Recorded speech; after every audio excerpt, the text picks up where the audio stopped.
ክብረትና የሚስጥረ ስላሴ ጠጠር ያሉ ንግግሮች፣ የተጋጋለው የፖለቲከኞቹ ፍጥጫ፣ መዲናይቱ አዲስ አበባ የገባችበት የፖለቲካ ውጥረት፣ የዳንኤል ክብረት መገለልና የሚስጥረ ስላሴ በብልጽግና ቅጥረኝነት መጠርጠር፣ የዘንድሮቹ የብልጽግና እጩዎች አነጋጋሪ አመራረጥ፣ አዲስ አበባ ውስጥ ስጋት የደቀነው ከፍተኛ እንቅስቃሴ፣ ደግሜ ብፈጠር እንኳን ብልጽግና ፓርቲ አልገባም፣ ፖለቲከኛ ሚስጥረ ስላሴ፣ ፖለቲከኛዋ ድንገት ብቅ እንድትል ያደረጋት ማን ነው? ከመንግስት ጋር በአይነ ቁራኛ እየተያየች ያለችው ሚስጥረ ስላሴ በየዕለቱ የምታደርጋቸው ቃለ ምልልሶች እጅግ መነጋገሪያ መሆናቸውን ቀጥለዋል። የዳንኤል ክብረት በዘንድሮ ምርጫ እጩነት አለመካተት ሌላው አነጋጋሪ ጉዳይ ነው። ብልጽግና እንድትከራከር አስማምቷት ነው የተባለላት ያለችው ሚስጥረ ስላሴ ጠጠር ያሉ ምላሾችን ሰጥታለች። በዚህ ሰዓት የፖለቲካው ዳራ ተሟሙቋል። እንዲህ ናቸው ብቻ ተብለው የማይገለጹ አጀንዳዎች ከየአቅጣጫው ይሰነዘራሉ። ከብልጽግና የዳንኤል ክብረት፣ ከያፓ ደግሞ የሚስጥረ ስላሴ ንግግሮች መድረኮቹን ተቆጣጥረውታል። ሚስጥረ የብልጽግናን አመራር በግልጽ በየመድረኩ ስትወርፍና ስትተች፣ ዲያቆን ዳንኤል ክብረት ደግሞ የብልጽግናን ተቋሚዎች በአንድም ሆነ በሌላ መልኩ በንግግሮቻቸው ያስጠነቅቃሉ። ብልጽግና ቀጥሮች ነው የተባለችው ሚስጥረ በፈገግታ የታጀበ መልስን ሰጥታለች። ደግሜ ብፈጠር እንኳን ብልጽግና ፓርቲ አልገባም።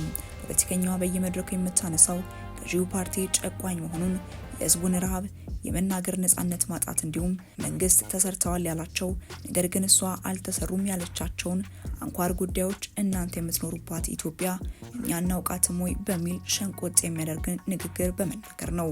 መጪውን ምርጫ አስመልክቶ መዲናዋ አዲስ አበባ ከፍተኛ ፖለቲካዊ ውጥረት ውስጥ ገብታለች። የጠቅላይ አማካሪ ዲያቆን ዳንኤል ክብረት መገለልና አዲሱ ተተኪ ጉዳይ ዋነኛ መነጋገሪያ ሆኗል። ሚስጥረ ስላሴ በኢትዮጵያ ፖለቲካ ውስጥ በተለይም በማህበራዊ ሚዲያና በተለያዩ የውይይት መድረኮች በሚሰነዘሩባቸው ቀጥተኛና ጠንከር ያሉ ትችቶቻቸው ይታወቃሉ። የእርሳቸው የፖለቲካ ትችቶች አብዛኛውን ጊዜ የሚያጠነጥኑት አሁን ባለው የሀገሪቱ የፖለቲካ ስርዓት በመንግስት አሰራርና በብሔር ፖለቲካ ዙሪያ ነው። ከሚሰነዝሯቸው ጠንከር ያሉ ትችቶች መካከል ዋና ዋናዎቹን እንመልከታቸው።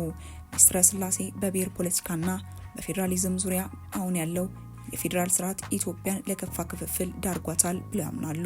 የፖለቲካ ጎሳንም እንዲህ ሲሉ ያነሳሉ። የብሔር ማንነትን መሰረት ያደረገ ፖለቲካ የዜጎችን አንድነት እንደሚሸረሽር፣ ለግጭት መንስኤ እንደሚሆንም ይሞግታሉ። ክልሎች በቋንቋ ላይ ተመስርተው መዋቀራቸው እኛና እነሱ የሚል መንፈስን በመፍጠር ዜጎች በሀገራቸው ተንቀሳቅሰው የመኖር መብታቸው አደጋ ላይ ጥሎታል የሚል ጠንከር ያለ ትችትም አላቸው። በመንግስት አሰራርና በፍትህ ስርዓቱ ላይም ጠንከር ያሉ ትችቶችን ይሰነዝራሉ። መንግስት ህግን ከማክበርና ከማስከበር ይልቅ የፖለቲካ ጥቅምን ያስቀድማል የሚል ትችትን በስፋት ይሰነዝራሉ። በፖለቲካ አመለካከታቸው ምክንያት የታሰሩ ሰዎችን በሚመለከትና በፍትህ ስርዓቱ ጣልቃ ገብነት ላይ መንግስትን ይተቻሉ። የመንግስት ፕሮጀክቶች ቅድሚያ የሚሰጧቸው ጉዳዮች በአገሪቱ ካለው የኢኮኖሚ ቀውስና የኑሮ ውድነት አንጻር መንግስት ለትላልቅና የቅንጦት በሚሏቸው ፕሮጀክቶች ላይ የሚያወጣው ወጪ አግባብ አይደለም ብለው ይከራከራሉ። በአማራ ህዝብ ላይ እየደረሰ ነው በሚሉት ጥቃትም ሚስጥረ ስላሴ በተለይም በአማራ ተወላጆች ላይ በተለያዩ የአገሪቱ ክልሎች የሚፈጸሙ ጥቃቶችን በማውገዝ ይታወቃሉ። ይህም የመጀመሪያው መንግስታዊ ቸልተኝነት ነው የሚልም አቋም አላቸው። መንግስት የዜጎችን ደህንነት የመጠበቅ ግዴታውን እየተወጣ አይደለም የሚል ቅሬታን በተደጋጋሚ ያነሳሉ። የፋኖን እንቅስቃሴ በተመለከተ ከአሁኑ ወቅታዊ ሁኔታ ጋር ተያይዞ በአማራ ክልል ያለውን የትጥቅ ትግል አስገዳጅ ሁኔታዎች የፈጠሩት እንደሆነና የመንግስት የኃይል እርምጃ ችግሩን ያባብሰዋል የሚል አቋምን ያንጸባርቃሉ። በብልጽግና ፓርቲ አመራር ላይ የጠቅላይ ሚኒስትር አብይ አህመድን የአመራር ዘይቤ ተለዋዋጭና ወጥነት የሌለው በማለትም ይተቻሉ። የቃልና የተግባር አለመመጣጠን መደመር በሚለው ፍልስፍናና በተግባር እየታየ ባለው መከፋፈል መካከል ያለውን ልዩነት ትልቅ እንደሆነ ፖለቲከኛ ይገልጻሉ። ፖለቲከኛዋ ዲሞክራሲያዊ ምህዳር ሲገልጹ የሀሳብ ነጻነት እየጠበበና ተቃዋሚዎች እየተገፉ እንደሆነ ይከራከራሉ። ታዲያ አሁን ላይ እጅግ እያነጋገሩ ከሚገኙ ሁለት ግለሰቦች መካከል አንደኛዋ ሚስጥረ ስላሴ ስትሆን ሁለተኛዋ ደግሞ የጠቅላይ አማካሪ ዲያቆን ዳንኤል ክብረት ናቸው። ታዲያ ዲያቆን ዳንኤል ክብረት ለምን ከእጩነት አልተካተቱም የሚለው ሌላኛው አነጋጋሪ ጉዳይ ነው። የእጩዎች ዝርዝርና አመለካከታቸው በቅርቡ ይፋ በሆነው የገዢው ፓርቲ ብልጽግና የእጩዎች ዝርዝር ውስጥ የዳንኤል ክብረት ስም አለመካተቱ በብዙሃኑ ዘንድ መነጋገሪያ ሆኗል። በስድስተኛው ሀገራዊ ምርጫ የአዲስ አበባ የሕዝብ ተወካዮች ምክር ቤት አባል ሆነው ማገልገላቸው ይታወቃል። ታዲያ ዲያቆን ዳንኤል ክብረት ለምን በምርጫው አልተካተቱም በሚሉ ላይ በርካታ ፖለቲከኞችና የተለያዩ ምሁራን ሀሳቦቻቸውን እየሰጡ ይገኛሉ። በዚህ ምክንያት ሊሆን ይችላል የሚሉ ምክንያቶችን እየሰነዘሩም ይገኛሉ። ምንም እንኳን በይፋ ከራሳቸውም ሆነ ከፓርቲው የተሰጠ ዝርዝር መግለጫ ባይኖርም የፖለቲካ ተንታኞች የሚከተሉትን ግምቶች ያስቀምጣሉ። የመጀመሪያው የፓርቲው ስልታዊ ለውጥ ሊሆን ይችላል። ፓርቲው አዳዲስ ፊቶችን ለማስተዋወቅ ወይም የተወሰኑ ሰዎችን ወደ አስፈጻሚ አካል ብቻ ለማዛወር አስቦ ሊሆን ይችላል የሚል ነው። ሁለተኛው ደግሞ የግል ምርጫ ነው። ግለሰቡ ትኩረታቸውን በምርምር በጽሁፍና በቤተ ክህነት አገልግሎት ላይ ለማድረግ ፈልገው ሊሆን ይችላል የሚለው ሌላኛው ግምት ነው። ሌላኛው ደግሞ የሹመት ለውጥ ነው። በምክር ቤት ከመሳተፍ ይልቅ በቀጥታ በጠቅላይ ሚኒስትር ጽህፈት ቤት ወይም በሌሎች የመንግስት መዋቅሮች ውስጥ ባላቸው አማካሪነት ላይ ብቻ እንዲወሰኑ ተደርጎ ሊሆን ይችላል የሚል ነው። የህዝብና የሚዲያ ምላሽም ቀላል የሚባል አይደለም።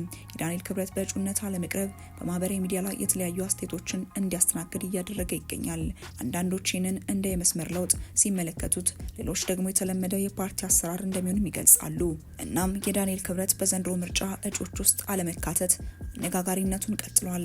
በአዲስ አበባ ምርጫ የእጩዎች ዝርዝር ይፋ መሆን የፖለቲካ ሽግሽግና የገለልተኝነት ጥያቄ ተበራክቷል።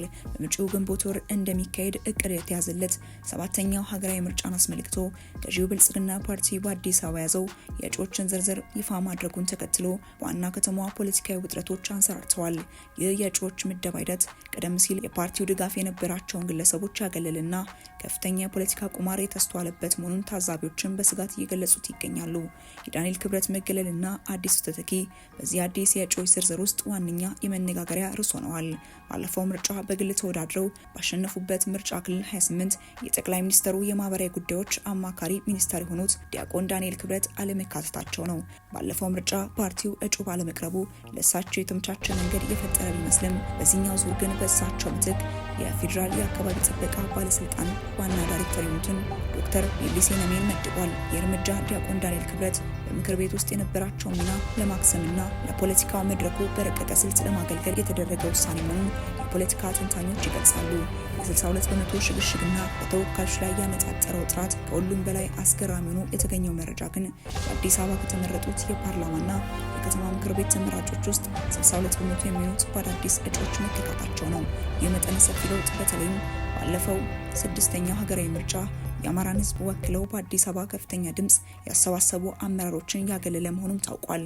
አታስፈልጉም በሚል ከዝርዝሩ ውጭ የተደረጉት በእነዚህ ተመራጮች ምትክ ፓርቲው እንደ ውጭ ጉዳይ ሚኒስተር ጌዲዮን ጢሞቴዎስ ያሉ ታማኝ የፌዴራል አመራሮችን በአዲስ አበባ እጩ አድርጎ ማቅረቡም ሌላኛው አነጋጋሪ ጉዳይ ሆኗል።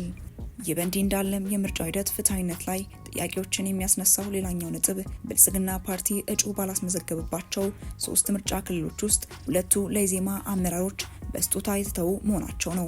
የሁኔታ የምርጫ ውጤት አስቀድሞ በፖለቲካዊ ድርድር የተወሰነና የህዝብ ድምጽ ተገቢውን ክብደት የማያገኝ መሆኑን ያመላክታል የሚሉ ድምጾች እየበረከቱ ነው።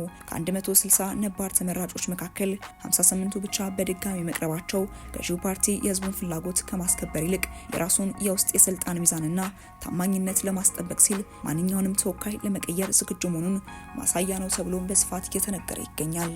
ወደ ተመልካቾቻችን ለሳቱ የነበረን መረጃ ይመስል ነበር። አብራችሁን ስለቆያችሁ እጅግ አድርገን እናመሰግናለን። መልካም ቆይታ።